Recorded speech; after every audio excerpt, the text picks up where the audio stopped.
Mic Hello and off. welcome everyone to the Aussie Disclosure News. I am Eilish and I'm Kelly Jones.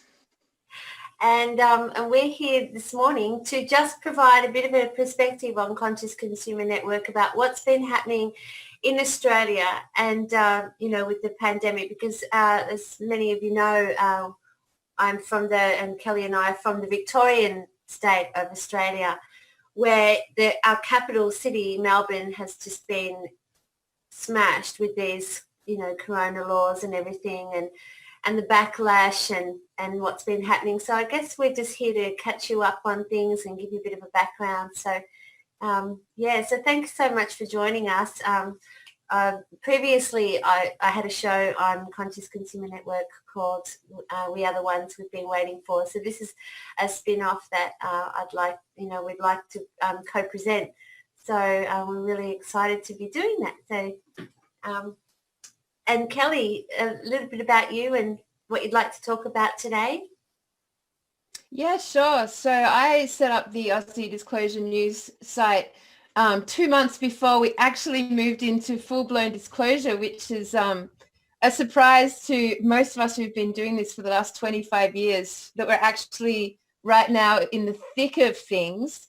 So I mean, I guess being that Melbourne, Victoria has become sort of world famous for its strictest, most dramatic lockdown so far, with stage 5 being discussed for the first time in any country right now.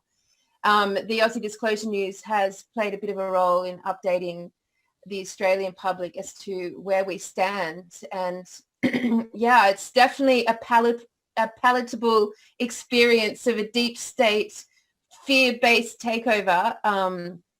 Very unique experience to have living here in Victoria. So I guess today we'll just go through sort of the headlines with Melbourne and where we're at and just our own experiences, and just update the rest of the world live as to where Melbourne is and what it actually feels like to be in the midst of such a deep state takeover. Yeah. And it has very much been like that. I mean, we've got such contrasting agendas going on too, with the link that I shared with you last night, the Mark Devlin and Charlie Frick interview that goes into great detail about Trump's triumphs and the takedown of the cabal of A to Z. So do check that one out if you are looking for some extra background on some of Trump's triumphs and how he's gone from country to country. But how does that relate to what's happening in Australia? Because it seems to be that we've got two concurrent agendas going on. One which, we're hearing about these tunnels in Melbourne and we're hearing certain things about that on the underground. And then on the other hand, we're experiencing some of the world's most draconian measures when it comes. I mean, like my family comes from, I'm a refugee background family, right, from World War II. And, when we're talking about Checkpoint Charlies and when we're talking about curfews and things like that, I remember my father talking about things like that in Eastern Europe back in the World War, So, so for us to be experiencing that now, and, as David Icke says, it's like the totalitarian tiptoe or marching towards this totalitarianism. But on the other hand, we've got Trump basically making a lot of the world leaders basically, bend the knee, right? Yeah. So we do. And I mean, Melbourne also has one of the most extensive underground tunnel networks in the world, which most people don't actually know about, the history of Melbourne on that level. I mean, Melbourne used to be known as the wealthiest city in the world based on the gold that sort of built it. And as that got built, this underground network, so it's pretty well known to us, the level of pedophilia and human trafficking that runs through Melbourne, specifically of all the capitals in Australia. So we're definitely keeping our eyes out on the tunnels. And Eilish, you would know that there's been like a whole pile of, under reports of earthquakes going on through the city of Melbourne. There was one right near you in Geelong the other day. These earthquakes are being really monitored because of the depth of them. They're all sort of coming up at that 10K depth range. And we've also got reports of explosions going off, which I saw last night on Facebook. There was a new one out in the suburbs in Melbourne. So really unusual. A massive reports of helicopter and police action at nighttime. And you would have seen the map. There was a map released the other day of how much nighttime council work was going on in the city, and it just flooded Melbourne City, the amount of things happening at nighttime. So we've got some, although we've not seen actually photographs or anything like this, I mean, the earthquakes are extremely, who hears of earthquakes in Melbourne? That's right. And when we looked at the extent of earthquakes around that seem to be over suspected or known underground military bases, we see that, there's a consistent depth of like up to 10 Ks, that's right, underground. So we're seeing things go off. So when Trump came to Australia, when ScoMo and Trump visited, right, do you feel that ScoMo bent the knee then? Because we seem to have, basically who's pulling the strings, and then Trump coming in with these, if you don't bend the knee, we're going to, basically do some damage. And as that interview between Mark Devlin and Charlie Freak had mentioned, is that every time that he had one of these really important meetings, he'd basically just dump a huge, thick dossier of dirt on the individual and say, we've got it all. Now, what are you going to do about it? And that really, really impressed me. And so although we see the cabal really still making moves, the pharmaceutical mafia, right? We're seeing that still playing out big time with you must wear the masks. I had a chat with Lizzie Rose, who's been quite prominent in the Melbourne community, and she will be coming on. I will be doing a pre-recorded interview with her on Saturday that we'll be releasing later on during the week, and she basically, talks about the amount of aeroplanes that she's also seeing, because she lives in the flight zone. And she's seen so many airplanes coming and going from China. Now, what's going on there?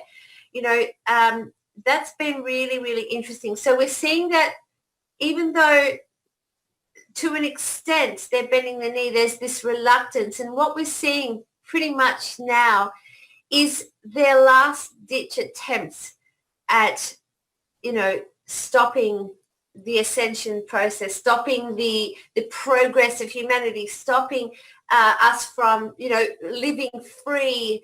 And aren't we the most oppressed state at the moment? And pretty much what happens in Melbourne is like a litmus test of what's going to happen to the rest of the world. Because where did the Eureka Stockade happen? It happened here in Victoria, Ballarat, 150 years ago. Absolutely. And Ned Kelly, you can the biggest, UPU revolutions against the British Empire and all this cabal that started so long ago, happened here in Victoria. This is the site of the Great Rebellion, and this is where they're poking this the most. And there's so many. I don't even have to mention how unhealthy wearing a mask and breathing in your bacteria, constantly is. I just news for people that are really struggling in Melbourne and in Victoria or anywhere around the world who may be watching this. Have a look to see if you can get around it in some way. I personally got myself a medical exemption. So I went to my GP. I have a health diagnosis from childhood about breathing, which is asthma. So that was my, the reason for my medical exemption. But And I'd like to cross over to Biggie for a moment, because Biggie has a video, even if just a small amount, if he captured it for us. And this showed yesterday some footage of a woman who had a medical exemption, by the way, and still how heavy the police have manhandled her, and this was filmed from an upper story balcony. Plus, by the looks of it, her husband was also filming. So, Biggie, I'm wondering if you have that footage and whether you can share that, just to show people that some of the rough handling that's happening in Melbourne at the moment. The police brutality at the moment is it's outrageous. It's so bad. There's just been so many reports and so much evidence of police not accepting the medical thing, basically if you don't show ID or you have any sovereign rights, the police are basically throwing you to the ground, choking you. Let's have a look at that. Biggie, if you could please. Thank you.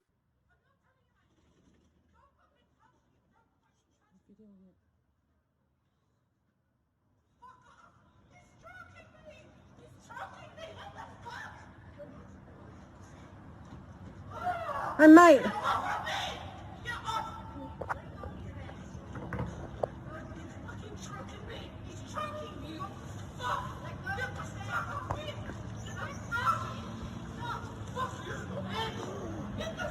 Oh my God, are you doing it?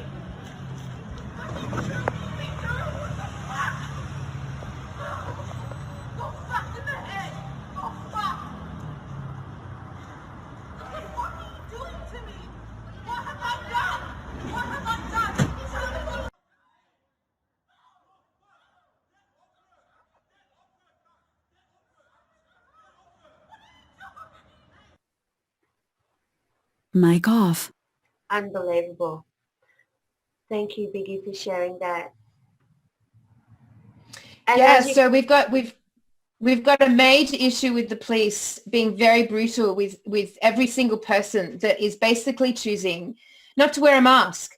And for us who are aware of what's going on, and in the truth-seeking communities and in the spiritual communities, wearing a mask is a symbol of wearing a false flag on our faces. It's a muzzle, and it's very challenging to want to wear it because it symbolizes such submission to this agenda. And yet, if you go outside in the streets in Melbourne, it is so difficult not to wear it. The police are being so brutal with everyone they see. And the public themselves are monitoring people so severely. Like, really, if you walk down the street, I live on the outskirts of Melbourne, and people who have been basically refusing to wear the mask have been so absolutely bullied by the people around them. And we don't even have a very big police presence here. It is the actual community themselves who are completely and utterly indoctrinated by fear right now. So for me, we can really see in Melbourne the power of fear. And when you combine that with the mainstream media who are just pumping out these statistics and lies, and at the same time, they are literally denouncing any critical thinkers. And we've got to talk about that, because the media have gone, I have never seen anything like it. I don't think I have even seen anything like it outside of the States.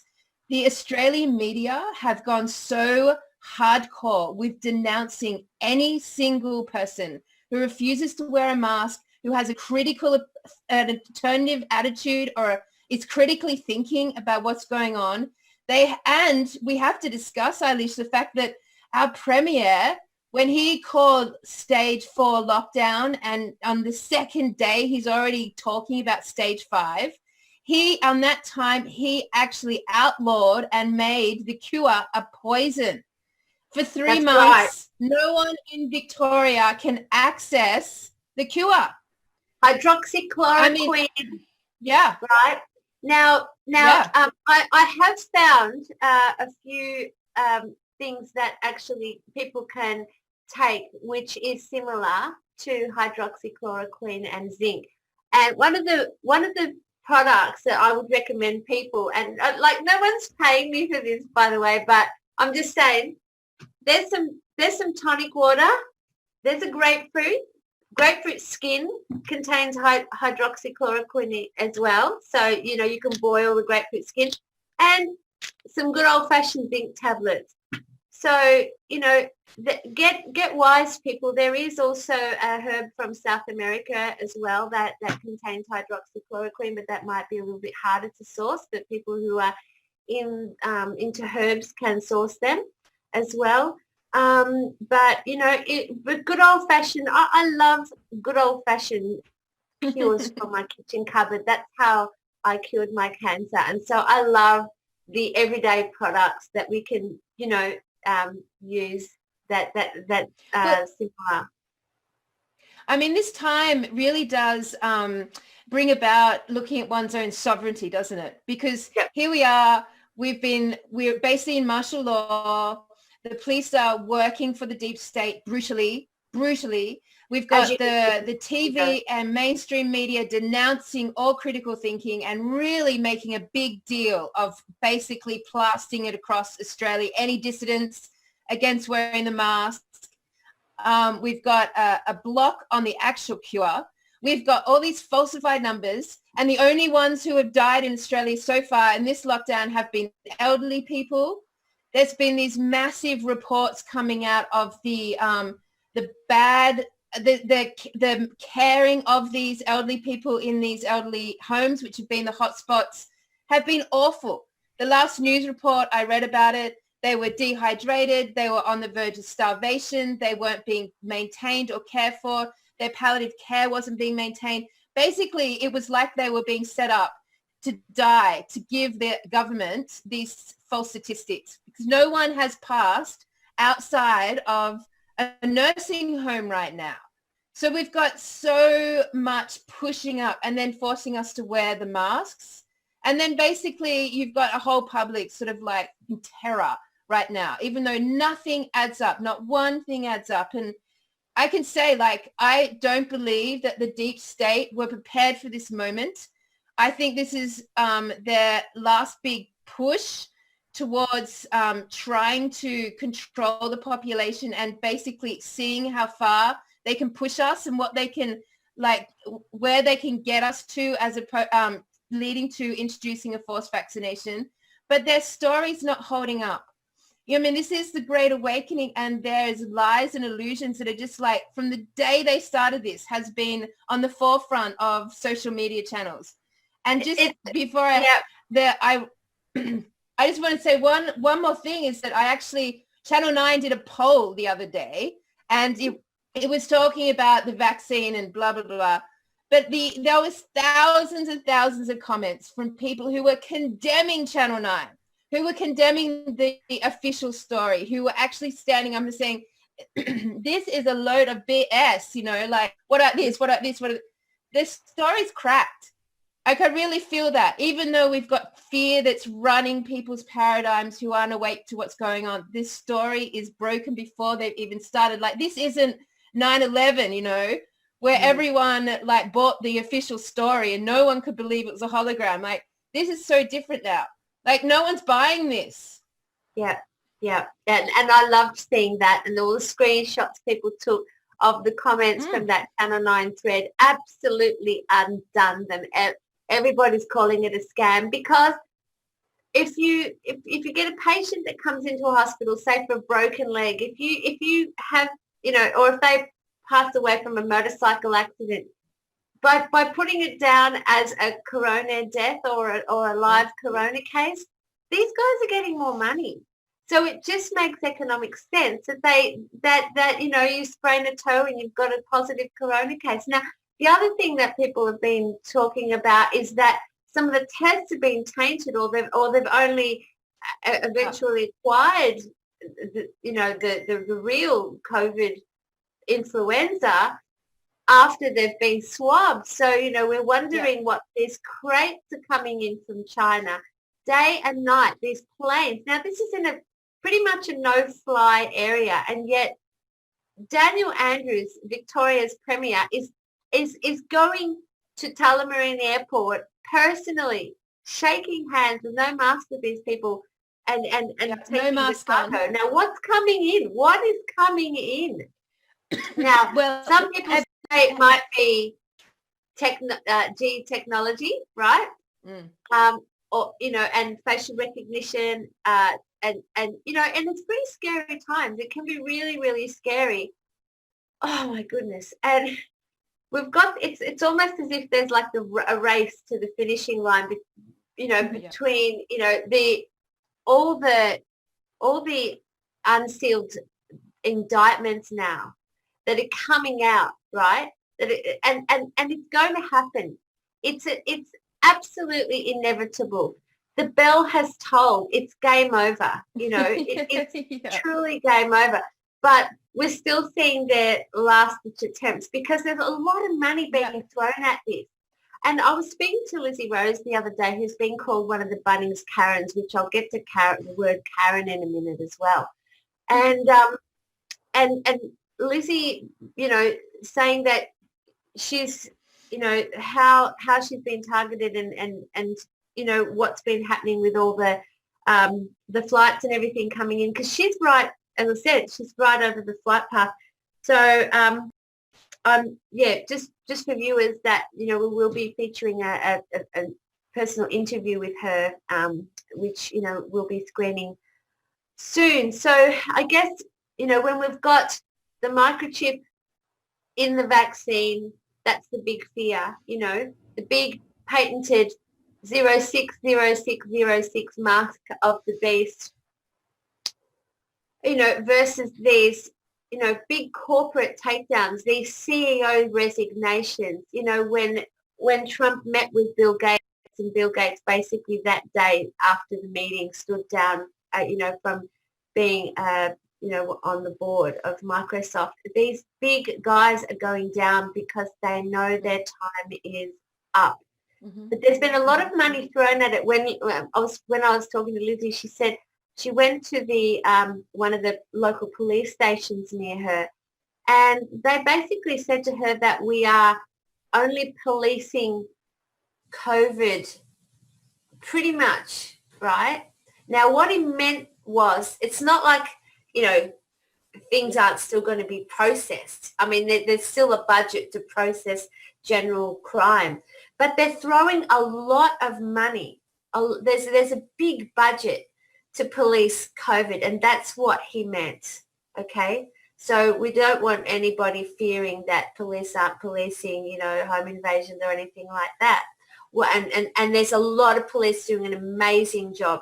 There's a lot of frontline workers doing an amazing job and under very difficult circumstances at the moment, you know. But we're seeing people that aren't being excellent in their treatment of each other. When those poor people were locked in those high-rise buildings in Melbourne, not even allowed to come out at their Fitzroy and Kensington flats, when they were not even allowed to go out to get groceries or medication, where everything was brought in for them, including and by the Australian Defence Force personnel, army personnel. There was, you know, they were bringing in frozen food parcels and things like that, you know, never mind whether they had halal requirements or anything like that. And yeah, there was stories of, unfortunately, of some of these security guards, you know, having sex with some of the inmates in those high rises. And pretty much those what high rises. Yeah, you know, this is pretty much those high rises. Sorry, yeah. Go on. Oh, I was going to say that those high rises were a really interesting thing, because when it happened to me, it was like a symbol of what was to come.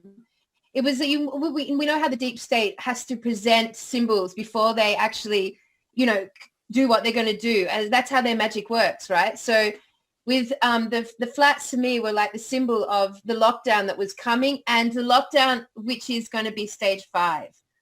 When literally these people were like hijacked and forced into their flats with a moment's notice. They had no time to consider it, surrounded by police, like completely blocked, like, and you know, there's and even with the flats, there was all these contradictory So Peter Little, he sort of like he sat outside those flats recording every single night, basically.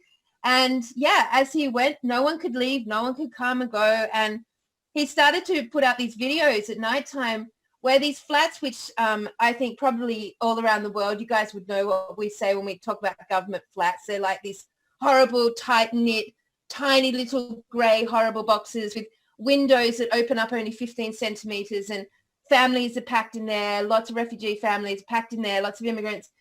It's really hard. They're horrible. You know, they're totally depressing, and every country has their version of these. But what he started to notice was that whereas when we started, all the lights were on, like everyone was home, like they're full. You can't, these places are completely full. And then suddenly there was like no lights turning on. So it looked like only a quarter of the number of people who were living there were there. So suddenly at nighttime, no one's lights were coming on. And so that begs the question, like, what happened to the people who were in there? What was really going on? And as soon as that finished is when we as this Melbourne City got locked down, and then the state started to get locked down, and we're seeing the Queensland borders been shut. All the borders have been shut, you know, they've lock. And I think the flats are the symbol of what's coming with stage 5. So, I mean, we should talk about stage 5, Eilish. Which is pretty much full-time house arrest, order your food online and your medication online for contactless delivery, pretty much, you know, order your clothes online, pretty much the whole world basically isolating. And this is the antithesis of unity consciousness, you know, like everybody locking themselves away, depriving themselves of, you know, breathing oxygen and human contact and a basic, you know, hours of sunshine during the day. You know, like like prisoners that get given 1 hour of exercise and fresh air a day. I know. So are Melburnians right now given it's 1 been hour modeled off the prison system. a day. You know, we've been modeled off a prison system. Yep, absolutely. And now with these facial recognition cameras in the middle of Melbourne and also in our regional towns and communities, there's certainly another agenda playing out here, which has nothing to do with COVID. But what I am impressed about, Kelly, because I don't want to be all doomy and gloomy here, is just how much is being done during this cabal operation that's basically undoing them. So this, I mean, I can't see this lasting more than 12 months, because with the unsealed indictment, see, once Trump did, you know, sign his executive order of making the FISA court civilian, and when he can try war criminals, civilians as war criminals, so that he can indict people like Hillary and the pedivores and the Hollywoods and the politics and everyone that has been involved with the highest level, from the highest level down, of child trafficking and consumption of adrenochrome and everything that's happening. We're seeing the systematic shutting down of that. And as you've been, you know, everybody who's awake and, you know, being red-pilled and everything has noticed the celebrities and their emaciated, quite rapidly aged states. They're unraveling, they're putting out little freaky little movies and everything like that. So we're seeing, you know, Ellen is not a very popular person right now, you know, like everyone's hating. That is Oprah. And Oprah. And, I mean, you know, with John of God and what happened with him, you know, she promoted him as a holy man, as a healer.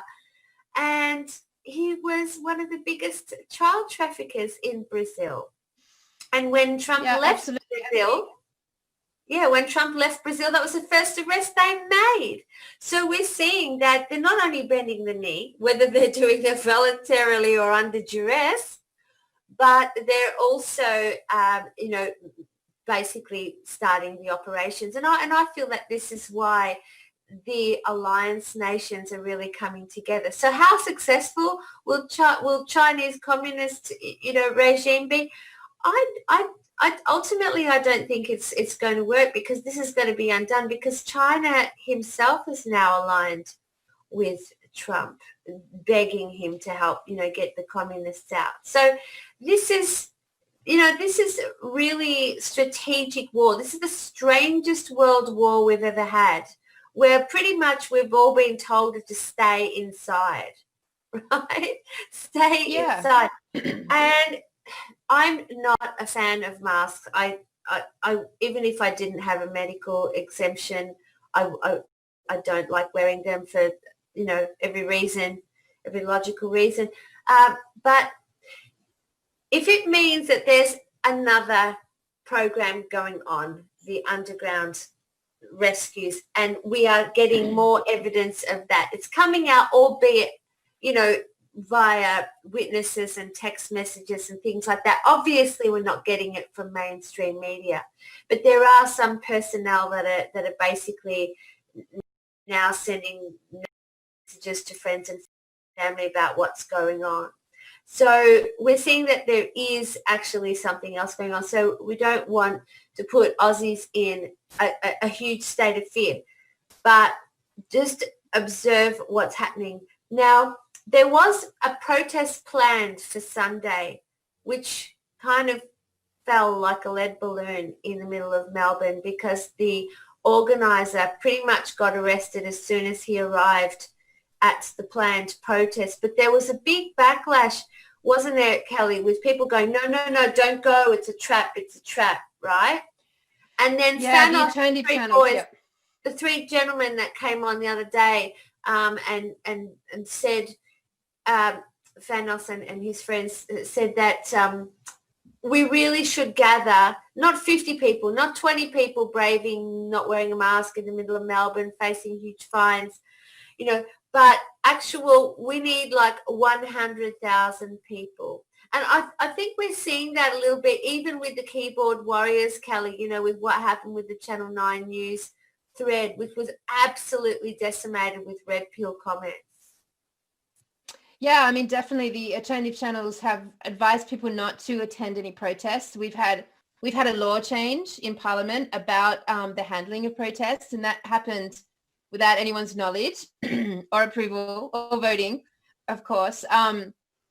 I think the feel is that if anyone attends or organizes a protest now, they're going to be used as a tool for denouncing and denunciation.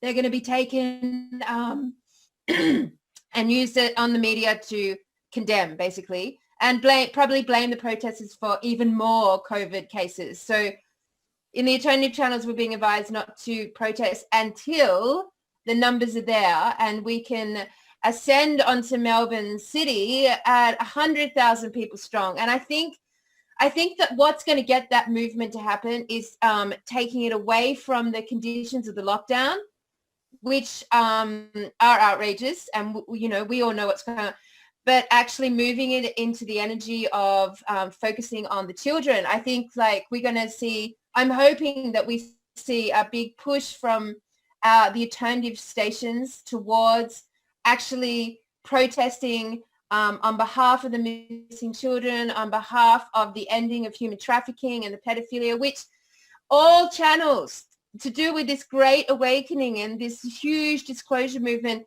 leads you to. Like, that is the end game here across the whole thing. And that is why we're in lockdown. That is everywhere that's being cleaned up or that has to be cleaned up or is fundamentally strongly involved in human trafficking is basically is going through a lockdown.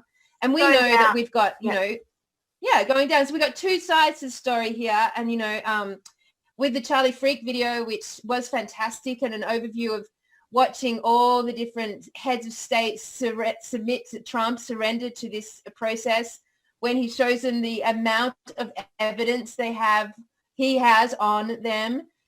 So I can only assume that Scott Morrison's in that category. When Eilish and I started this sort of process in February, I had hope for Scott Morrison. We put out a meme, and it was, you know, he'd only recently visited Trump in the States sort of the end of the last year, and they had a big state dinner in the gardens of the White House. And Trump and our Prime Minister Scott Morrison, ScoMo for the Australian lingo, ScoMo and Trump seem to have a very connected and close relationship. And I even did some research last night and checked in on that. And Scott Morrison stands very much aside Trump and says that, we share many of the same views, we're aligned really strongly.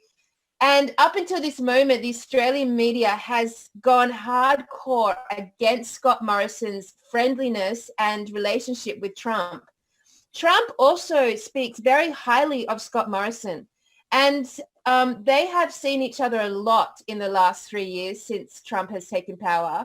And Scott was due to go to a summit with Trump in September, so in a few weeks from now. So those sorts of signs make me feel like potentially what's going on here in Victoria is a very small fraction of the whole story.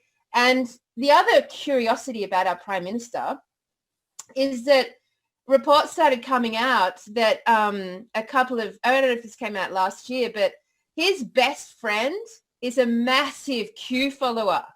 So that is really strange for the Prime Minister of Australia's best friend, close relationships, you can Google it and find articles on this, is a big Q supporter and is a big fan of the alliance and what's going on there. And his wife works with our Prime Minister's wife. So you can only, the amount of sort of evidence pointing towards the fact that Australia is actually aligned with Trump is definitely there. On the flip side, as you know, Eilish, there's also lots of reports that are negatively disposed to Scott Morrison in regards to the pedophilia stuff, his background and relationship with the Hillsong and that community. And yeah, so I mean, just like what we're undergoing in Victoria right now, it's just like, which story are you going to focus on? Where are you putting your energy? And where's the evidence actually leading us? So, and in regards to the Chinese planes flying in, there's also lots of reports that they are delivering the Tesla tower parts to transform the 5G towers to Tesla towers as an act of, friendly surrender from the Chinese. So, I mean, of course, we can't validate any of this, but those reports are definitely flying around the alternative channels. Yeah, how exciting. So there is like this alternative push. And although, and as we see, we've had no true leadership with either Daniel Andrews or with Scott Morrison. Back in January, when Australia was burning, Scott Morrison decided to go on a holiday to Hawaii. And then when he came back, the smoke was so bad at Kirribilli House, he decided to take his daughter, who was having respiratory problems, to Perth, where, on the west side of Australia, that wasn't on fire. So, we saw... It was just absolutely outrageous. And so seeing this inertia, seeing this inaction, almost like watching Nero watching Rome burn, and that's what it was like, followed by, the corona and the business shutdowns and the movement, stopping the movement of people. Back in January, that's my month to go up doing a tour of the East Coast. I do one every January. Couldn't do one this year because the whole side of the state of, of Australia was on fire. But then as soon as the fire stopped, we couldn't travel anyway because all the state borders have been, shut. And so many... It's been really, really hard on those of us who've, been in Australia and still live here and have made plans to visit loved ones in other states or other countries. It's really put a stop on, a lot of things for the moment. And I really hope that this, can dissipate over the next few months. But realistically, how long do you think, Kelly? I mean, I don't see them stopping this campaign anytime soon. I see that they're going to try and get a little bit meaner, and we just have to keep holding strong. We need to try and use every kind of resistance that we can because we're here to not just talk about what's going on, but also offer solutions. So in terms of legal solutions and lawyers stepping up, I have seen a bit of an uprising with a few lawyers coming up, and they're talking about human rights. They're talking about how the National Biosecurity Act is the first and foremost top of the legal food chain here when it comes to how to deal with things when we have something such as a public infection hazard going on, whether it is or not. There is like a phase 1 and a phase 2 and a phase 3 in all this. So I've seen recently and more recently a male lawyer as well, basically challenging the law as it stands. And so for people who are researching their own fundamental human rights and what they got to look at, check out the Biosecurity Act, because basically it invalidates any state legislature that tries to override that, because this COVID thing doesn't follow those protocols that would in fact make the National Biosecurity Act actually step aside. So, checking that out is actually a good rabbit hole to go down for researchers if they want to do more on that in their respective states. But that was a really interesting video I saw the other day with that female lawyer talking about that, which was really good. And so, I wanted to mention the name Karen, because originally back in like January, February, March, I guess March is when we started seeing this corona thing really like clamping down heavy. So back in March, a Karen, I have a meme back in my phone that I saved. A Karen at the time was the hysterical one, was the one that, that was, saying wear a mask because we're all going to die, right? And, then someone with the mask packet like in front of them saying this does not prevent coronavirus. Basically saying it's like having some cyclone fence, putting it up, trying to protect your property from mosquitoes, the equivalent. So so back in March, the Karens were something that the truthers actually used as a derogatory term, just as the truther and awake community used the word sheeple. They use the word Karen as a derogatory term for these hysterical germphobic nutters, right? Now, this has all been turned around since Bunnings Karen 1 and Bunnings Karen 2, aka Lizzie Rose, came and basically started using, like walking into Bunnings with no mask. Lizzie, by the way, having a medical certificate and therefore an exemption from wearing one. And just how, she's been handled by the media and also by the community. And by they're trying to relabel a derogatory term that we made up and throw it back at us. The freedom people, the ones that are saying we refuse to be gagged, because in the maxims of law, Kelly, as you know, our silence is consent. Mm-hmm. Yeah. And so, I mean, isn't that ironic? We've actually got to the point where they actually have to physically mask us for our silence because we don't consent anymore. That's and right. luckily, the amazing thing is, this is ultimately a war on consciousness. So our very attitudes are actually the relevant thing. They cannot censor our resonance. Our frequency is saying no to this, regardless of what we wear. Like, it's a symbol up until you understand that this is a consciousness that they're fighting for right now. That's why they've like pushed this mainstream media agenda so incredibly hard here in Australia right now. I mean, we are as bad, if not worse, as the States right now. And that's a big freaking call to make, there's no one worse than the States on that level right now. So, yeah, I mean, this is a war on consciousness, and that symbol of the mask, it's very symbolic that they physically have to bring it about in actual physical real time to like get our consent. But like, it's not going to work because, our attitudes don't consent, our minds don't consent, our hearts don't consent, our resonance don't consent. The mask is actually irrelevant from that point of view.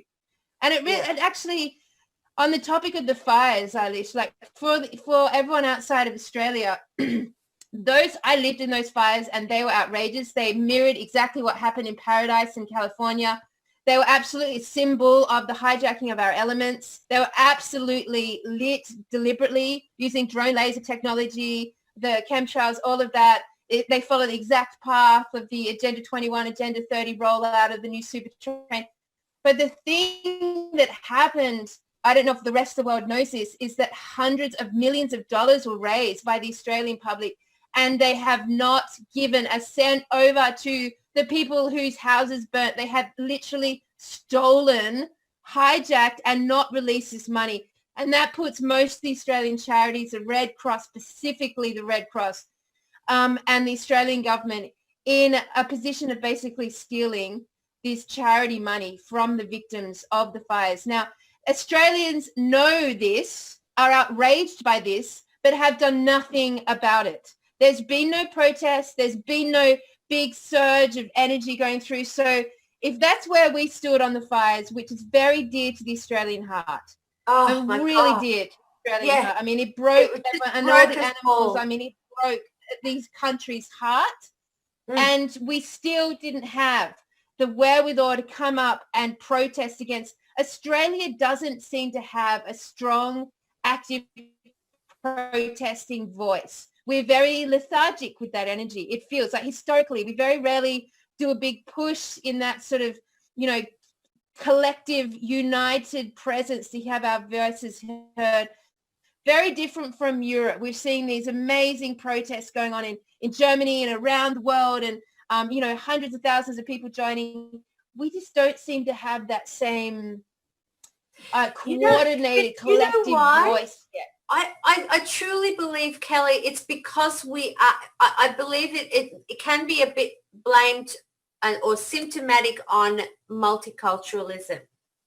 Yeah. Because we are such a melting pot that Australians have seemed to have lost our what is our culture? We knew what our culture was back after the First World War, after Vietnam, when we were, when there were surfers and bogans in the 70s and 80s. But, what is it now when so much of our population is from other countries and has other cultures and other languages and everything, and they're all isolated and separated and segregated, when assimilation and unity consciousness is what we're all about. And, it's really, really sad, but I guess that could be seen as, symptomatic of multiculturalism as well. Yeah, and what's been going on, because why haven't we been screaming? Why haven't we been screaming? Where's the money? Yes. Okay. So we don't have a history, right? So the European countries, like they've been, you yourself and your family have been through these tyrannical, warlords taking over and laying siege on villages and cities and towns. You've been through that with the wars in so much a part of the past of history. Australia hasn't experienced that, so we don't have that flame to stand up and stop it in its tracks. We don't have the wherewithal, the experience to sort of like come out collectively and say, enough, we are never going down that pathway again, which I think in Europe and Americas, they've definitely got that energy and that cultural life experience that we seem to lack in Australia. So we don't have a solidified protesting voice, which is for the rest of the world to observe Australia right now is really interesting. Like the variables, we're an island nation, we don't have a strong political structure. We don't have a structure that opposes itself. So we don't have like an alternative force. Like in America, you've got the Republicans and Democrats, and they're like, they've got this history like opposing. We didn't have that in Australia. We just have the Labor and the Liberals, who are exactly the same people. We have no strength in our political community. In fact, up until this moment in time, I have cared nothing of Australian politics. I've cared nothing of American politics until Trump came in. This is the first time there's a strong opposing voice. And with the Australian ones, we've got no political voice or backbone opposing this. We've got So we've got people like we've got- Franco Arena and Bill Heffernan, who were the only two senators that stood up and spoke about the parliamentary protection of it's a suppression order protecting the pedophile disclosure about these politicians and about the church and state. For 99 years, right? Yeah. The suppression order. If you are a pedophile in Australia's government system and you are on trial for that, there's a suppression order that means no one can know about it for 99 years. Yeah. Like, that is crazy. Yeah. Yeah. So all those testimonies that we've heard from, from people over the years, and more recently, people like Rachel Vaughan, who spoke about the corruption in South Australia and the pedophilia there and everything. We've heard from people, of course, on the East Coast as well, which are pretty well known. And, and all the testimonies that came out during not just the most recent Royal Commission, but the Woods Royal Commission. These are all data collection activities by the Jesuits themselves, which is basically the mafia or the heavy hand from the Vatican. But now we're seeing, and it was so delightful to see that by the look of it, the Vatican Treasury has been seized by the US Treasury. Yes, so I would like I to saw see this. now some repatriation, if you like, some benevolence funds being distributed, Yes. part of Nessera and Yes. Gessera, a gold-backed currency, one which these corporate pedophile bastards have finally stripped of all their assets. They're basically, taken. There have been some public, and will be some, there will be some more public disclosure when that comes. In fact, some of the intel coming out now, Kelly, is saying that, and we've been talking about this blackout for God knows how long. I mean, but by the look of it, it seems to be that, New York recently, just in the last couple of days, has had a power blackout, that, that the intel coming from Q and or the Trump administration is suggesting that we might have to go dark.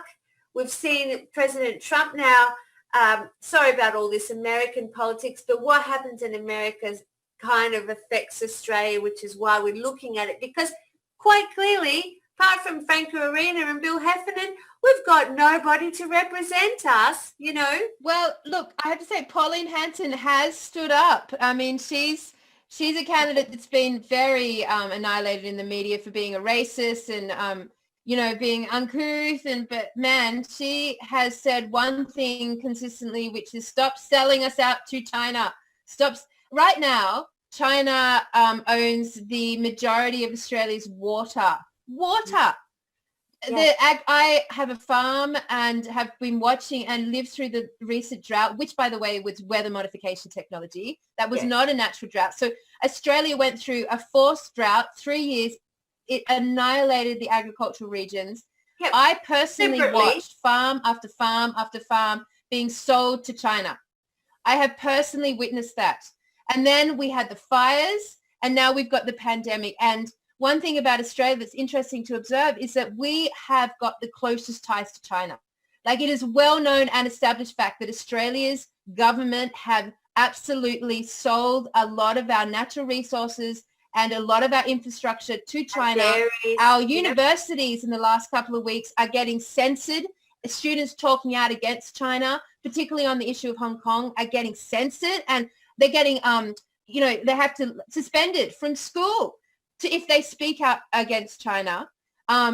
So this whole relationship we have with China, and then of course going back to what you're saying there, the idea that there's going to be some, funding coming through to sort of like, charities and individuals who are going to start solving some of these problems. I can absolutely testify to, because I also have a charity, and I am in contact constantly with this concept and the group of people who are releasing these funds onto the world. It's absolutely happening.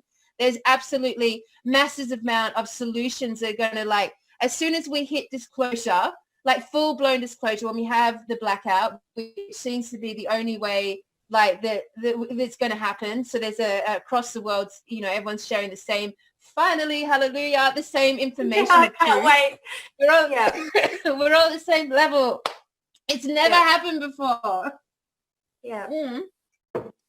So we've got this situation where after that happens and everyone's in shock, then I believe that the funds are going to be released around then.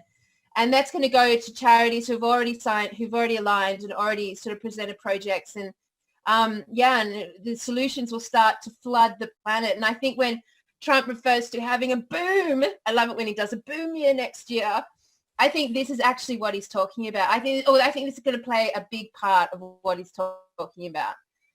You know, because right now, when we got to mention that the Victorian economy right now, so what's happened with our economy is devastating. I mean, devastating to all the business owners, to all the cafes and restaurants and, you know, all of the people who have spent their lives innovating, sweating, funding their dreams, and to suddenly being shut down twice in a row with the impeding knowledge that we look like stage 5 is definitely, I mean, I don't know how do you think they're going to pull it off, Eilish? Because like stage 5, from what I've heard, is basically like you are locked in your house and you cannot leave for any reason, no exception, which basically ends the economy here in Australia. And the devastation from that perspective is just unimaginable and unthinkable right now. And I think, you know, if you want to say anything about that, but like, it's just as far as the socialist experience, the crush. I actually do want to make a few comments, and, you know, as a business owner myself, you know, that's had my business basically restricted because no markets, no festivals, you know, the face-to-face clients have really, you know, we've basically been forced to go online, you know, for readings and remote healings and things like that. The festivals and markets are gone. It's a big part of our culture, you know, it's a really big part of our culture. And not only in, you know, my little industry, but, you know, when we look at the bigger, larger Australian culture, we're even seeing AFL, you know, Australian Football League, which was birthed in Victoria. It was originally the Victorian Football League. Aussie Rules comes from Victoria. And, you know, it was forced to go to Queensland because Queensland didn't have the harsh draconian laws that Victorian has. Well, technically, you know, they whisked them away. They whisked them away before the lockdown. They were given the heads up. Yeah. And so, you know, we're seeing some preferential treatment with people like Danny Minogue being given house arrest and other people being forced to come back from overseas and being quarantined into these shitty motels like the Ridges, which is just like this 3-star, you know, trash heap that people are being forced to go into with windows they can't open. One of the things that we're seeing, Kelly, you know, as you know, is an incidence, and this is why I think, you know, people who do have counselling services really, you know, should be considered essential personnel right now. There's the mental health that's happening, and you know, let's have a look at real COVID cases. Or, by the way, what happened to all the flu statistics? Because no one's got the flu anymore. Everyone's got COVID because COVID actually pays. It's, you know, so someone's getting paid, someone's making money. The other thing is, you know, let's have a look at the suicide statistics in comparison to the flu or the you know, this year's. Absolutely. That's where the real tragedy is, and that's where the real, you know, what's really clamping down. From people that are stuck in high rises to people that are, you know, to old people dying alone, their loved ones cannot hold their hand. You try and restrain somebody who can't hold their mother's hand in a nursing home, their dear mother, who, anyway, you know, I could really go down that one. Yeah. But, no, I think we should. The cost of human life here is so, like, forget the coronavirus. It's actually about suicides in Melbourne have quadrupled, even probably more than that. The amount of elderly who are dying alone, starving and dehydrated, deliberately, it seems. The amount of mental health, the isolation alone is really intense. I mean, I've done this by myself, and, you know, I'm like, I know what's going on, and I'm like high vibing, and I found it intense after the last lockdown. This next one is like, it's too much. and the concept of the third one. So we can see that, and businesses are being lost and income's being lost and no one has any security or safety, and and schools are being shut down. I mean, the amount of pressures on the human being right now here in Victoria is so intense. We've never experienced anything like it, and there's no way out of it. Like, there literally is this like intense level of stress and insecurity that has, so if we look at this being a tool of division and slowly breaking down consciousness, that is what they've done. And that is the toll that should be on the news every night, that there should be an account of the suicide, an account of the amount of businesses that have closed down, the amount of jobs that have been destroyed, the amount of families that are getting destroyed right now. And then they've locked us down in the middle of winter, where everyone now is trapped inside with no sunshine. They've got no fresh air. They're totally stressed. They're totally run down. They're already stressed and run down from lockdown number 1. So stage 5, if you want to talk about stage 5, it's, we're looking at a very rundown state, a very exhausted, scared and stressed state, a state that has no job security whatsoever right now, who've lost all of their grounding and central security for their family. And we're talking about coming into a third wave. Well, I mean, my God, we've just hijacked the flu season. FYI, the Victorian flu stats and deaths for these last 2 months are down by like 70%. Like, there's no one in the hospitals and no one is dying of the flu suddenly. Only people are dying of COVID. I mean, we've heard all this across the world. We've seen all this. Outrageous. The Australian Prime Minister is about to make today a statement about how, hundreds of thousands of reports of positive COVID were faked or wrong or confused or whatever they're going to say, but they weren't real. But really, the emotional toll and cost on Victoria right now, as we are the guinea pig experiment state for the world, and what we allow to happen right now is going to play out across the world. I mean, we're talking about, if they are attempting to get to us to a point where we're so emotionally and mentally exhausted that we actually get sick, which is what happens to the immune system, and then that sickness is probably a flu. And then we move into a space of, well, we're in stage 5, you cannot leave your house until you've had the vaccine, or you've proven there's door knocking. So they're already door knocking for tests. They're already forcing people to leave the house with papers on them, work papers. The next step, and the army is already walking the streets. Although, Eilish, I have got heaps of reports from people who are living in the CBD of Melbourne, and they barely see any police, which is really, really interesting. So obviously the media shows us a lot of police, and a lot of the activists are getting like brutally arrested. But in general, in the CBD, the police presence has dramatically decreased, like dramatically. Right. So I don't know. I don't know if, like, it's just interesting to see where people are reporting police presence. And I know that a few of people I know have reported that lots and lots of police stations are unmanned right now, unmanned right now. Like, literally no one's answering the phones. So if that is the case, so we, like in America, we've got this whole notion of defunding the police has been put out there symbolically as a huge like movement. But in Australia, we don't even have a police presence right now, but there's been no big like hoo-ha about it. They just simply aren't around where they normally are. They're somewhere else. They're doing something else. They're doing something else, but they're being stage funded. 5. Well, I was going to mention stage 5. So I got this little screenshot from Sky News about stage 5 and what stage 5 might look like. And it says basically, and here we go, guys, what stage 5 might look like according to Sky News. Closing all construction. So there's all your tradies, right? There's all your mortgages. There's all your subdivisions in those new areas around Melbourne, which are the cashed up tradies, all those jobs, all those marriages, right? Essential worker meaning narrowed. So basically you're going to have like AMBOs, cops, firefighters and paramedics and, I don't know who else will be on that list for essential worker.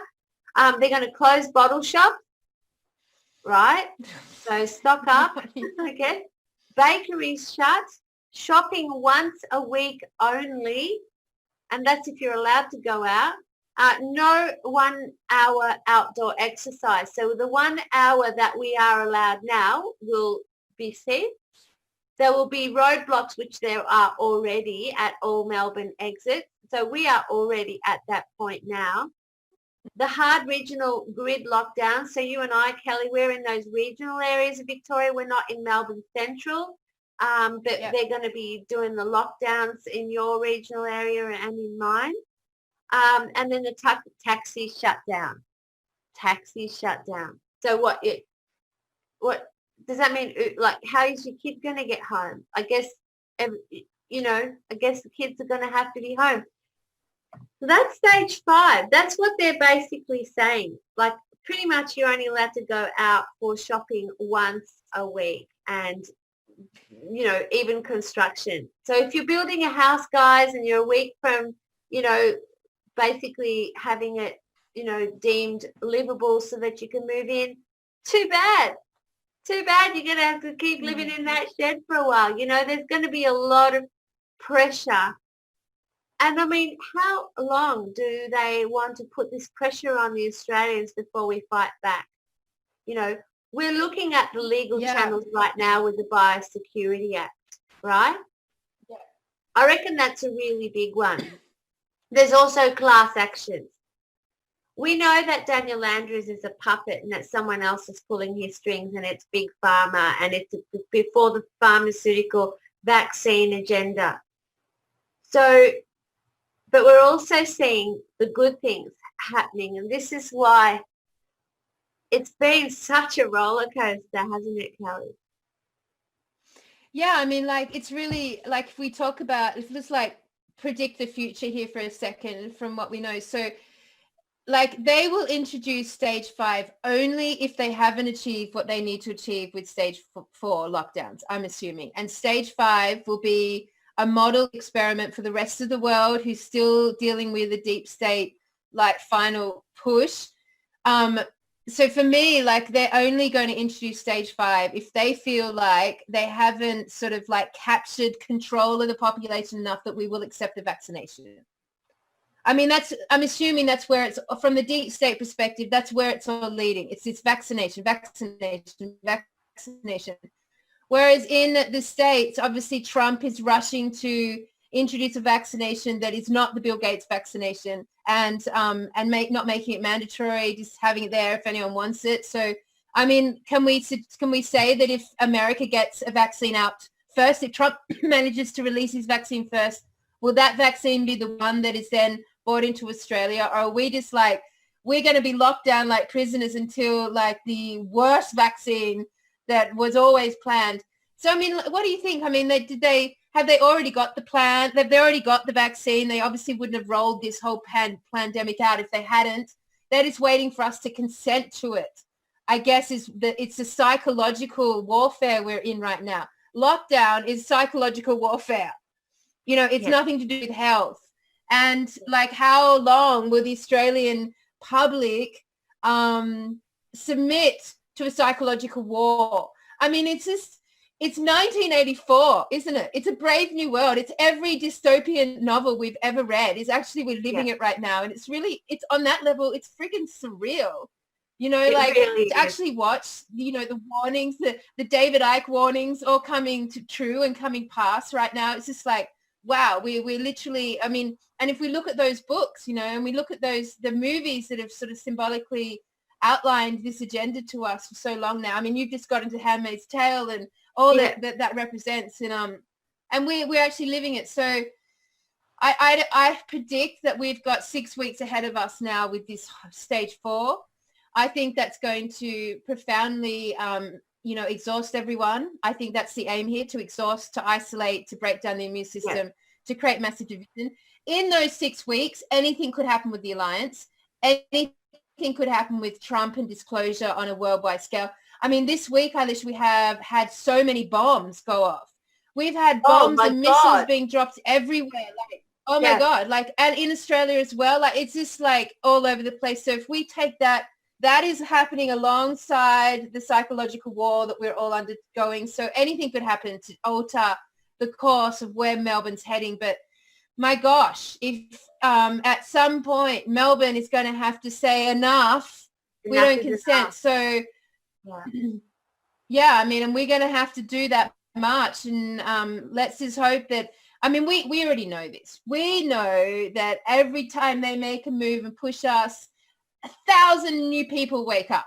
We know that, right? We know that the energy of this whole movement is amazing because everyone is waking up every single time they try to like shut us up. It's waking up, you know.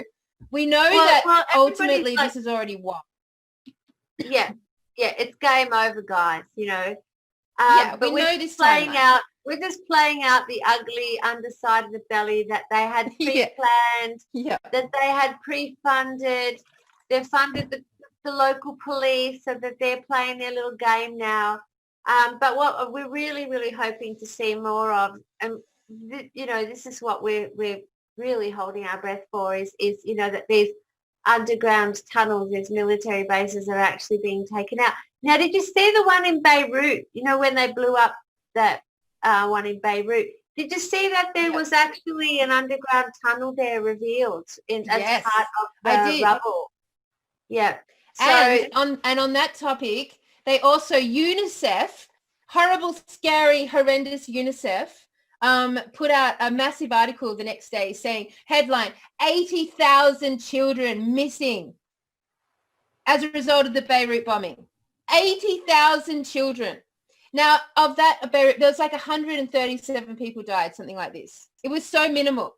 How have they managed to draw a conclusion that 80,000 children have gone missing as a result of this? Like, that all just sounds so like human trafficking, dodgy. What the hell's just happened there? Yeah, that just like, I mean, UNICEF are collecting funds right now to help those children. UNICEF are going down, man. They are going down with the Red Cross. It's a matter of time. So I guess what we want our fellow Victorians and Australians is not to fear what's happening, just to be part of the process, but resist where you can. Obviously, if you can get a medical exemption, I would recommend one, because the idea of cutting your oxygen supply. Have you seen some of the nurses that have been forced to wear those masks off a whole shift?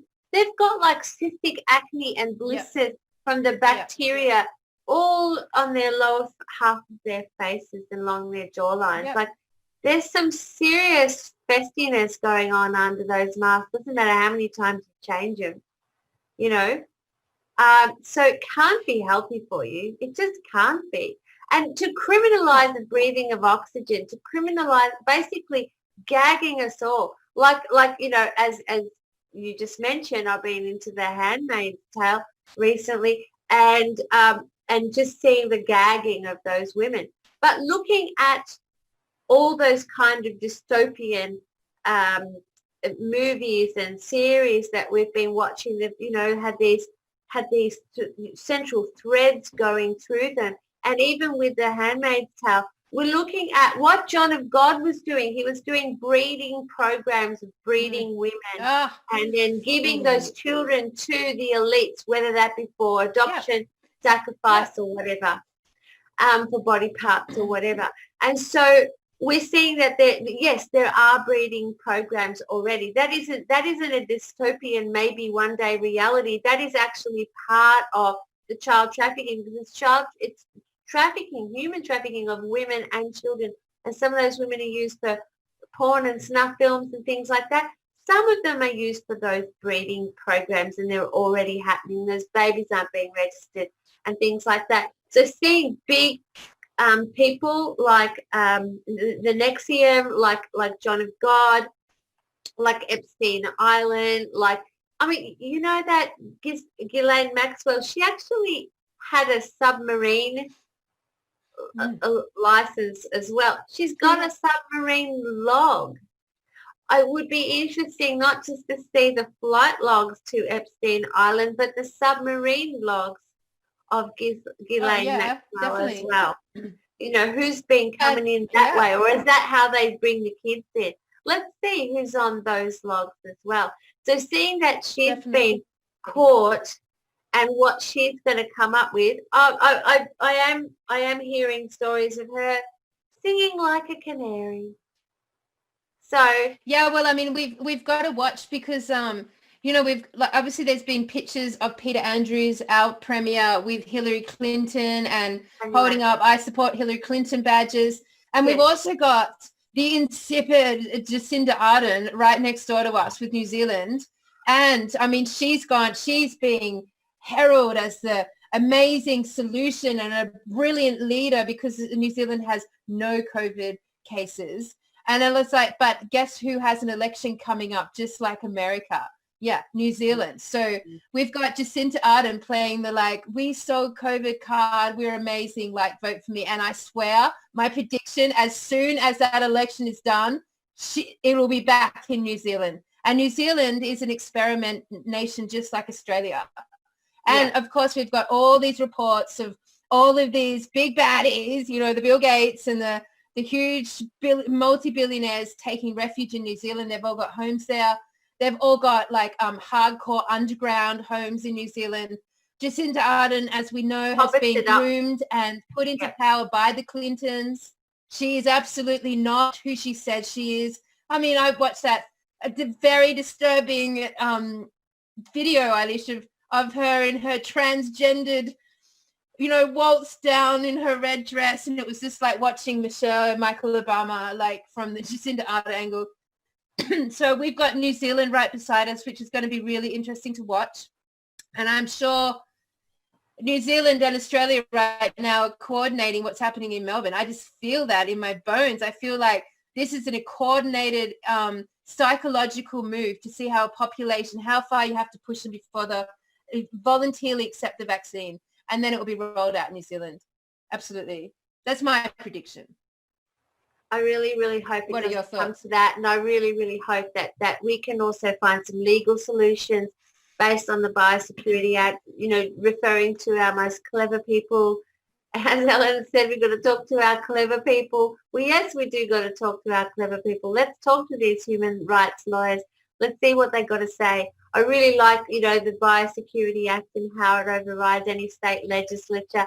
So I really want to keep an eye on that, and see if we can use that. You know, let's talk about class action. Let's get this happening, because we don't have, you know, a big, brave man like Trump here leading Australian politics. We've got corporate stooges and puppets, men with someone else's hand up there, you know what's talking, and they're just following a script.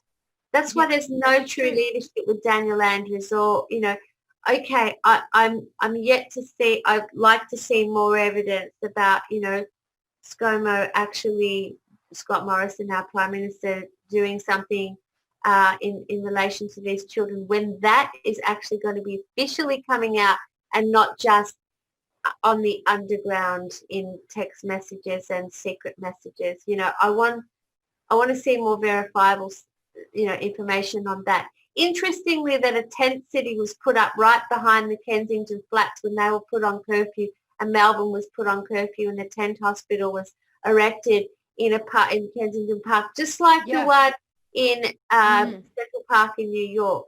Similar thing, wasn't it? You know? Yes. So I'm wondering what's actually coming out. Why the Neil Mitchell, one of our famous 3AW announcers on 3AW, he was silenced. He was taken off the air. And this is mainstream radio media. Neil Mitchell, who's been a very, very prolific, high-profile political commentator. And he was taken off the air when he mentioned 7 hospitals being annexed, not taking any more clients. Now, that might not seem very strange for those that have been following the hospital intel, like, it's really common for hospitals not to take on any more clients, especially when they're overwhelmed. But these were hospitals with, you know, empty car parks, you know. So we're wondering, you know, there was, you know, more pediatricians being called in and things like that, people specialising in pediatric trauma and specialist care. And so we're seeing that there's a potential to be handling quite a large volume of children. Now, where those children go, where are they going to go? They're going to go into the foster care system. Where do they go from there? Like, I guess there's a huge rescue and recovery and healing operation, and then whether they start out, in hospitals or in schools or in daycare centres or in orphanages until they can all be, repatriated with caring families. I guess time will tell. But this, we got to go through a huge healing after all this, and what's yet to come. See, you've got this really cracking facade of the mainstream media over here, and it's like holding this dam back, and the dam behind it, it's like international child pedophilia ring, the medical mafia and everything pushing up here. And they got COVID here. Look over here, it's just COVID, nothing else happening in the world. Mass distraction, mass fear. Let's dehumanize the people. Let's isolate them. Let's put them all in fear. You're all going to die if you don't wear masks. Oh, well, even if you don't believe in them, now we're going to fine you up to $5,000 if you keep breaching the COVID conditions. $5,000. That's going to cause a lot of. Well, let's talk about that. Let's talk about the insanity of the Melbourne fines. So $5,000 if you don't have a mask. I mean, that's just so outrageous. If you there was talks about if you're running any conspiracy like channels on social media, you could be fined up to $10,000. There's like businesses getting fined up to $40,000 for not shutting down. Like the fines in Australia are insane, and we've got also, I have like on the pharmaceutical mafia concept, like here we are this week, Trump's actually taken the wind out of the pharmaceutical companies in America. He's like, medicine that was like $300 a week is now $30 a week. So, and that's the reason he apparently has gone underground, is because of this whole like taking the power out of the pharmaceutical industry, which I am certain impacts on Australia as well. So, I mean, we just don't really know what's going on. Like, we've got this whole concept of Bill Gates being this like the Grim Reaper, coming onto the planet with his big horrible vaccine and dominating and wanting to depopulate the human race. But like, I mean, we saw that he stood down with Trump. So what if Bill Gates is just like playing out the ruse card, they all have to, all the deep state, it's already done. They're just playing it out so that the public can see it for themselves. So it doesn't look like Trump's administration has come in with this huge coup and basically taken out every opposing force. That actually, they've actually, making these deep state characters play out their intended role so that the world could see them in action. I mean, gosh. Like, I don't think anyone's going to sit down and say, I'm buying Bill Gates' biography. Like, what a legend. I mean, most people now go, oh, Bill Gates. I mean, obviously on the disclosure community, we're just like, oh, boo, Bill Gates. But like, what if Bill Gates is being forced to play out his original agenda, but with no actual, like, there's no punch at the end of that? What if like all these governments with all these lockdowns that it's being forced to play the hand they were always going to play, but there's no power in it anymore? The game is already done. So much of it. I mean, Trump has taken out the pharmaceutical power. He's done it. It's done. He's done it now. So that is basically eradicates a massive mafia stronghold across the planet. And I'm sure it's only a matter of time before. And he also dealt with the chemtrails in the States as well. He also shut down the chemtrails. And obviously he's got a massive love and heart for agriculture and clean water and the environment, even though the media's like Trump is it's not. He's the one that's actually fixing and cares very deeply about our food chain, about our farmers, about the poisons in those things will become a crime against humanity. And like, I just can't imagine that the end goal that we're all fearing here with this deep state takeover could possibly manifest. It's like already done. It's already done. Like, we've won already. We're just like having to dance around in this delusional, pretend non-consent space. But to me, the war has been won. I mean, would you agree with that? Yeah, and well, yes, I just want to see more coming out because we're now at the point where, you know, so many people are going, oh, no, this is all just too much, too painful, too much, you know, and we're really looking for solutions. We're really looking for ways ahead. I mean, it was just so outrageous and so timely in its outrageousness that, you know, hydroxychloroquine was made illegal by Daniel Andrews. And speaking of medicines, I want people to check out this one, ivermectin, Ivermectin. Apparently, Sky News Australia has mentioned ivermectin as a trial treatment for COVID. So do check that out. Do some research on that. But like, you know, I'm going to be boiling my grapefruit peels and drinking my tonic water and having my zinc tablets if I need it, you know. But, you know, do check out these solutions and look for, you know, other ones because it's really, really good to see a big daddy boss man like Trump doing the rescuing, right? Like doing the big, you know, going into those meetings we obviously can't go in, you know, in Switzerland and putting huge dossiers down and saying, we've got everything now, you know, bend the knee. But I think, you know, on the ground, those of us in Melbourne, those of us in Victoria, we're still struggling with our masks and neighbours dobbing us in, you know, if we're having visitors. We can't even have visitors, by the way. We can't even have visitors. So it's pretty full on, you know, and that means, you know, if you've got a home-based business, what, your neighbours are going to tell on you?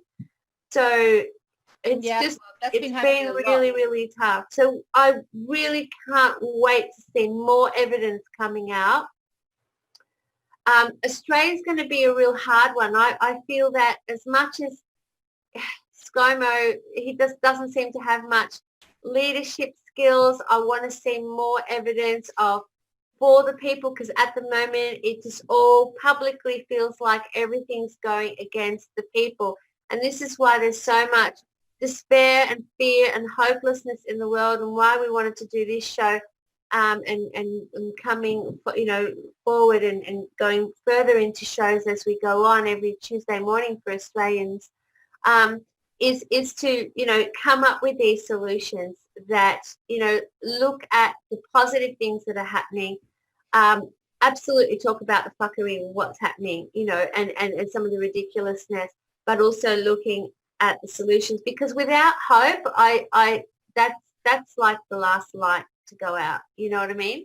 And I just don't want to leave anyone disempowered and without hope. So these are, you know, let's empower each other. One of the things that I see moving forward is that because we have been, you know, it's going to take a while for the huge wheel of the world economy to start rolling forward in a positive way again. It's going to be slow moving ahead at that. I think it'll really force people to focus on local community because that's where we can move around at the moment and really look at more community-based activities and events and things like that before we start opening those airports. But how's everything from like look at Richard Branson? He's just declared bankruptcy for Virgin Airlines in Australia and in other. He's basically he looks 150. He looks 150 years old right now. Yes, adrenaline's running out there, Richard, eh? Yeah. And Tiger Air has declared bankruptcy and Qantas has said there'll be no flights for 2 years minimum coming in and out of Australia. That basically our option to travel is over. So that sucks really bad. Like that's really one of the worst things to sort of like, I mean, Australia's so far away from everything. That really sucks. It makes us feel very trapped. So, I mean, yes, they're bankrupting the airlines. Interestingly, I guess that's happening. Well, it's not happening in the States. So interesting and a good point that they have bankrupt the Australian airlines, apart from the Chinese airlines seem to be fluently passing. They seem to be flying in and out with no problems. Yeah. More Yeah, I mean, like, I think it's following really that lead too.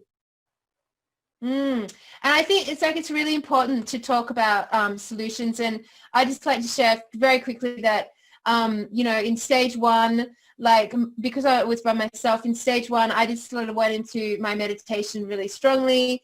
And that was really amazing. It was very introspective. And I really, utilized this as a sort of a spiritual retreat. And that was really great, and maintain this page. But in phase two, I think because everyone's a little bit more exhausted and worn down, and it's just getting a little bit tougher emotionally, mentally, and physically. I've had to really partner the disclosure work that I'm doing, which is basically full-time, with, ironically, with self-help, positive, motivational speakers. And I've really spent the last couple of weeks making sure I'm getting a really big balance between the amount of input that goes on with following disclosure and what's going on. I mean, we're all trapped at home, we're all online, and there's so much input and information and stories. It's overwhelming more than ever. Magenta Pixie calls it the great deluge. I mean, we're in the great deluge of information right now. And you have to balance it with output. So I've just been using this last couple of weeks to really home into my soul's purpose and the vision that I have for my next 10 years. And I've been using these masterful, inspiring teachers just to remind me to be as positive as possible, and balancing my input with output. So I've set myself up in a personal painting retreat, and making sure I'm doing that. And of course, I spend a lot of time in my garden. So output has to be balanced. If you are in a state of overload, of too much input, or you are just waking up to what's going on, and this is all brand new, and you're trying to shove it all into your head really, really quickly, and it's just it's insane every step of the way. It's oh my God, oh my God, oh my God, oh my God, oh my God. This rabbit hole is so dense and so big, and it leads somewhere freaking horrible. I mean, that's the irony. It takes you down the worst possible hellish pathways, that it's really easy to get depressed. It's really easy to get overwhelmed. It's really easy to get hyper confused and chaotic in your mind, and just not know when you just have to wake up in your pajamas every day and you're not going to work. Basically to maintain some form of output and routine, it's just getting harder and harder. So I would totally advise anyone who's going through this process and is watching this video, if you're feeling exhausted and drained and energetically depleted and depressed, you need to balance your output. You need to produce something, write something, sing something, paint something, grow something, build something. You have to do something. It's really important, and that is the balance that we have to maintain. That's my words of support and advice for Melbourne. That really appeals to my Libran sense of balance too, and very much what I've been doing too, Kelly, is utilizing my free time, for music, for art, for the garden. I'm building a greenhouse because, okay, if we're looking at a potential future with food scarcity, then grow some food, grow some veggies or something like that. Even if all you've got is a balcony and all you've got is a tomato seed, find a pot, plant that seed, and you've got tomatoes, anything like that, anything little positive that you can do for the day. I really think it's important, because if you start, if you have never researched, some of these keywords like adrenochrome before, it can be a pretty dark place, and be oh, I don't really want to live in a place that has that kind of, well, no one does. No one wants to live in a world where that is even a thing. But the thing is, we do. And so what are you going to do with your personal world to make a difference in this world? How are you going to continue to live your soul's purpose? So many people that come into my gypsy wagon, those of you that know I have a gypsy wagon and I take it around to markets and festivals when there was markets and festivals, know that I could do a lot of readings, and so many people are coming up to me at the moment asking what is my true life purpose, and so many are coming up I'm getting the star, I'm getting the high priestess, I'm getting all these really empowered major arcana cards, leading people to realize that they are, the solution lies with them, with their divine connection to the infinite truth. to their connection with their higher self, with their higher self purpose. So many times when I'm talking to spirit or spirit's giving me downloads, it's basically saying the same thing over and over again, which is, your higher purpose is to live a life of service to others, that we are now in the Aquarian age of service to others. Yep. So do a nice Yep. thing, give your mum a call, if you can still visit your loved ones, go around and, take over a gift, take over a bag of apples. It'll come in handy, and right now and visit those isolated people and make a difference in the world with a little, even a little difference, taking over a casserole to an elderly neighbour can really make a huge difference right now. You know what I mean? And so absolutely, service grassroots definitely balancing, balance that doesn't poison your beautiful heart and your beautiful spirit and your beautiful mind, because when we are going into our spirituality and we are doing our meditations, we realize the soul in its purity is innocence and purity. It's not to be sullied with these things. And so what we find is that those that have been doing the research and those that have gone down these dark rabbit holes, it's our own inner child losing our innocence by even reading that this stuff even happens to children in the world, and so going out into the garden, being around flowers, being around beautiful little animals, being around real children and hugging them and being good to our neighbors and our friends and our family. That's where this starts. We can turn this around. This will all be over. This can't possibly continue because the game is over. The corporate time is up. And it's just a matter of time till this all goes away. 911 went away, didn't it? And at the time, we were being so repetitively bombarded with this repeat trauma, social conditioning. And the same thing is happening with anybody that is still even owning a television, is turning on and watching the negativity spewing forth from that programming machine called a television. And this is why things like alternative media were born, because and we're seeing slowly some increments of the mainstream media now capitulating and coming over. One of the first things that the Scotty Prince did was to go to when he capitulated over to Trump, he was sent by Trump and started working for Trump immediately and started going to those Twitters and Facebooks and Googles and places like that. And basically, showing them the dossiers and the best of DVD, the best, child killings that they were famous for. And then basically said, you're going to have to start working with us. And we've seen Fox News and our own network here, CCN, with our history with CNN. Well, apparently CNN now has been taken over by Trump. So I don't think that CCN will have as much problems with CNN anymore. So I think in Australia we've got Sky News, which isn't on mainstream TV. You have to be on Foxtel or online. But I mean, they're the Fox News version of our media, and they're really running a lot of reports. Alan Jones has come up very strongly in talking out against the virus, against the pandemic. And on that topic, we haven't mentioned this, but there has been a lot of sort of, a push for this concept of food shortages. And I think stage 5 equals food. I think their final psychological push is within food shortages. And we've seen that they're starting to shut down all the meatworks, which isn't a bad thing. They're starting to shut down all the meatworks. They're starting to shut down, starting to regulate. That's right. This week in Australia, in Victoria specifically,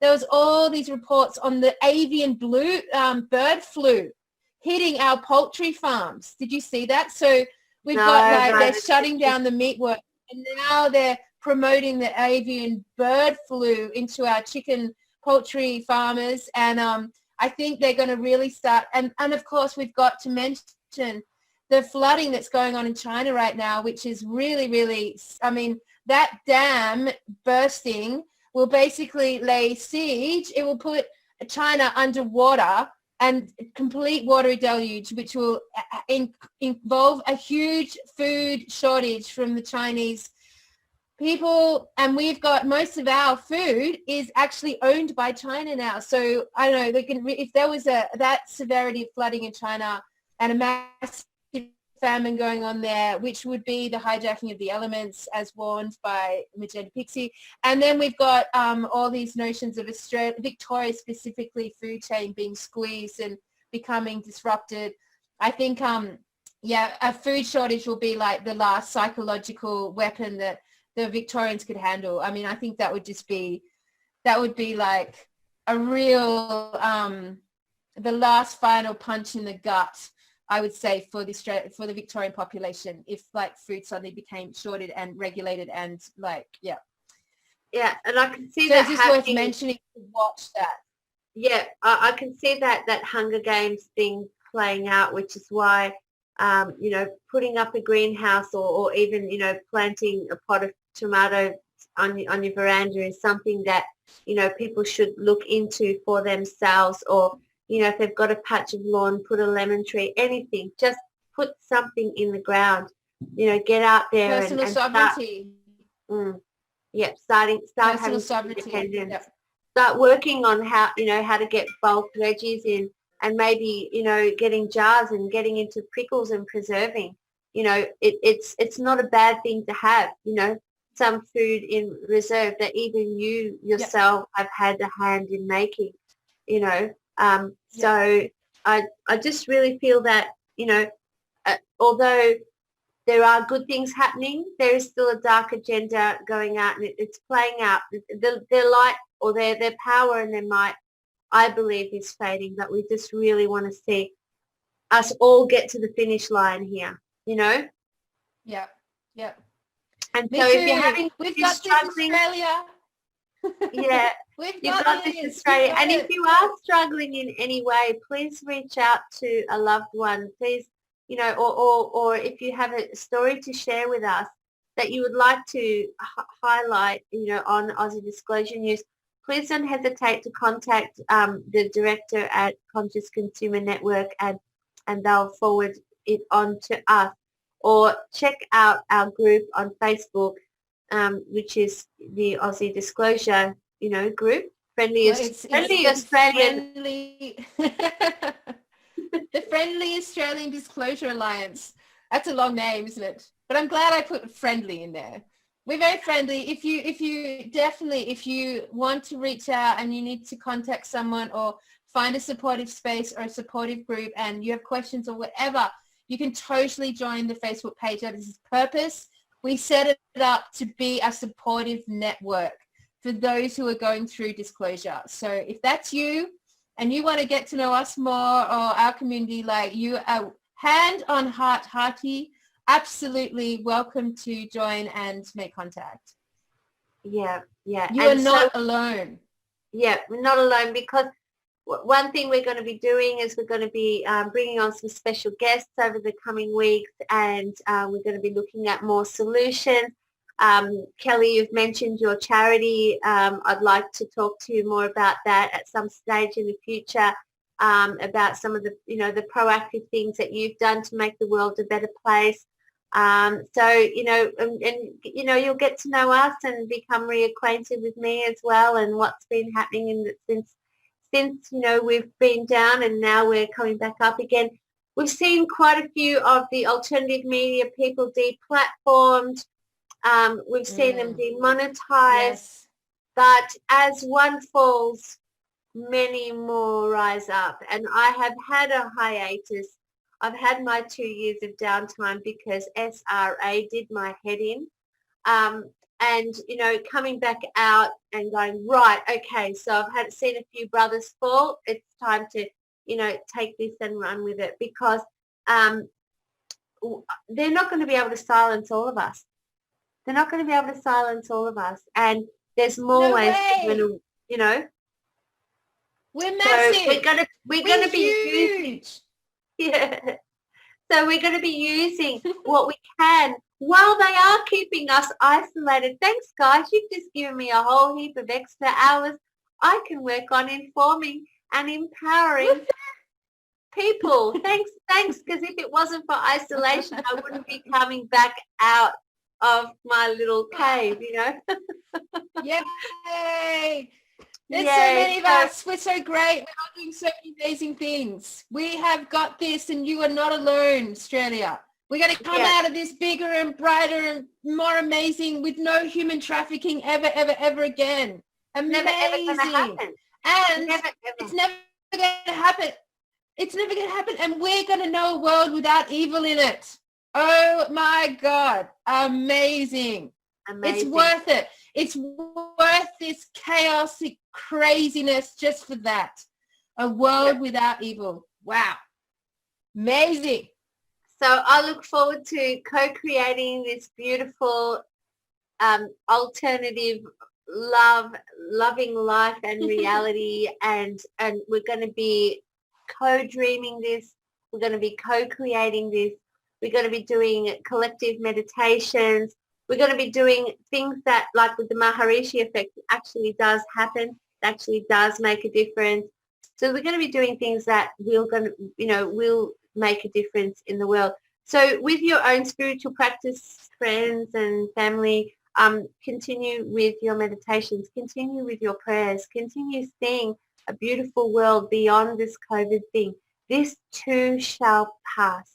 Keep breathing deeply. Keep working on your spiritual practice. We've got this. And I wouldn't be coming back out if I didn't have hope. If I had no hope, I wouldn't be getting up at, 7 o'clock in the morning out of my pajamas to present anything to you. I'd be like, nah, it's all over.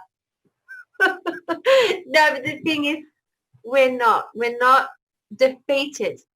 And while we still have air in our lungs and we still have that fire of determination in our bellies, we're going to be here to support you guys and be there to, make a difference in the world and bring to you what is the latest happening locally with a global perspective. So yeah, man. Just wanted to go on, Kelly. Oh, I was just going to say, we have to say it once. We have to say it. Where we go, on we go. Woo! Yeah. Coming from Melbourne, Australia. Yep. And thanks so much, everyone, for tuning in today. We'll be back again next Tuesday morning at 8 a.m. for those of you who are watching this after it has been recorded live. You can tune into us live next Tuesday, Australian time, 8 a.m. for your Aussie Disclosure News Breakfast TV, but also, and yeah, we'll have some special guests on, and we're really looking forward to working with you. So thank you so much for everyone. Okay then. Thank you, everyone. We'll see you next week. We'll see you next Survive week. your week. Thank you. Right. Bye. Bye.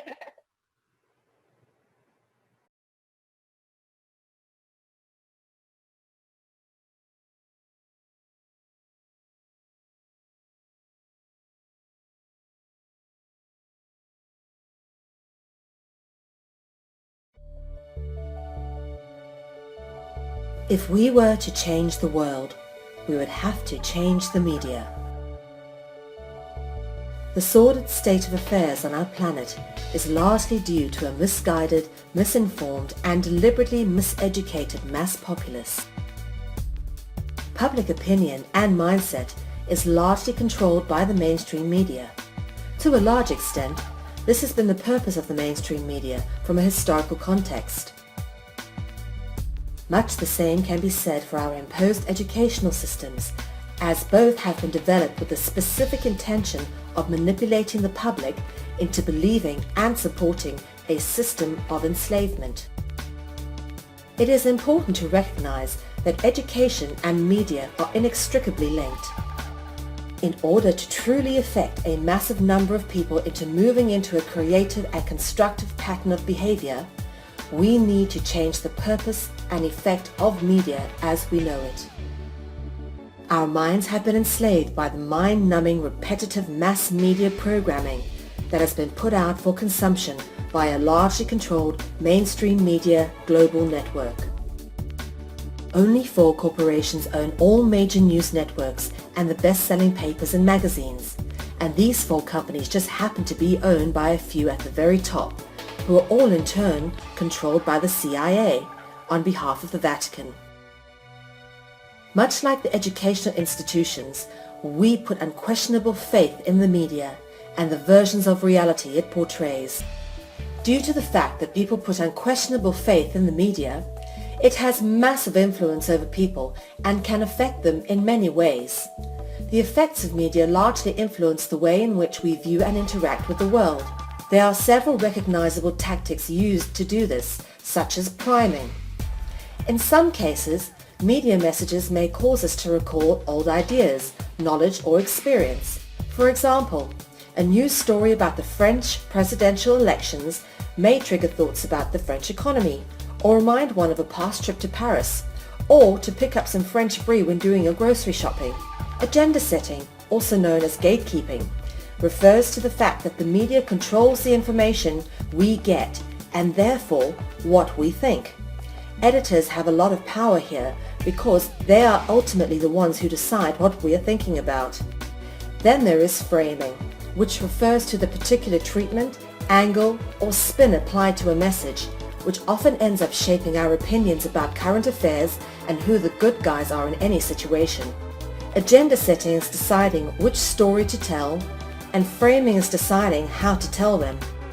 Most media messages like adverts and public information campaigns, including news bulletins, are designed to change our attitudes and behavior. Factors that increase the likelihood of success include likability, credibility, or attractiveness of a source, the arguments used, and the people who seem to agree with them. Media also plays a role in persuading people to adopt new ideas or practices. Often, they first communicate the message about the new idea, which then spreads over interpersonal networks, expanding over time to include social leaders, peers, and the community. This eventually leads to the adoption of the idea innovation, reaching a critical mass. In today's world, it is impossible to escape media influence, so what we need to do is to change it, and in so doing, we will change the world.